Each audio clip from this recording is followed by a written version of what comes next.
Good news if you're sailing out of Port Everglades in Fort Lauderdale or Port Canaveral.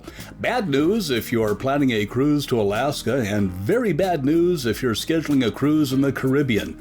Hello, fellow cruisers, I'm Jeff, and there's a lot of interesting developments getting underway that could affect your next cruise in either a positive or a negative way. Let's start with the good news. Princess Cruise Lines is doing something pretty cool if you're planning on cruising out of Port Everglades or Port Canaveral.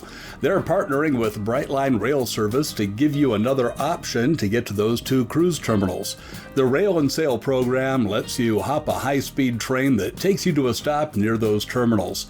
Then a free shuttle is going to take you to your cruise terminal.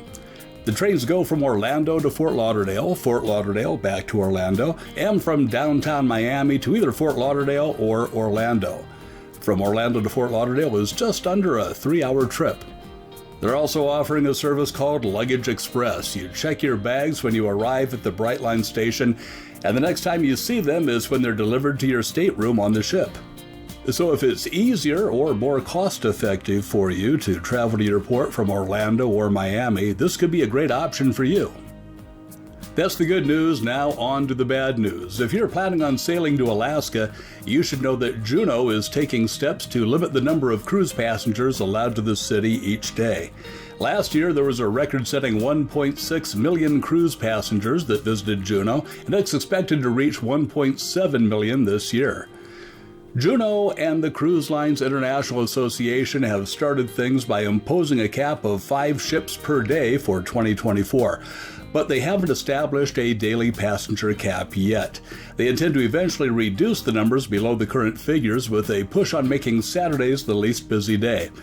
No specific timeline has been set yet, but rumors are circulating that it might be in 2026. And now for the really bad news. Colorado State University has released their predictions for the 2024 Atlantic hurricane season, and it doesn't look good.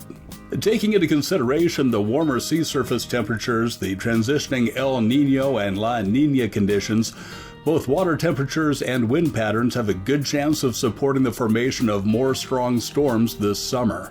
The forecast predicts a total of 23 named storms between June 1st and November 30th. 11 of those are predicted to become hurricanes, and they expect 5 of those to be major hurricanes with wind speeds of at least 111 miles per hour. Major storms can pop up and move into the Caribbean in a matter of days, so if you have any cruise plans for that area this summer and fall, make sure you keep aware of developing weather conditions, and if there are any, find out what steps your cruise line is planning on taking.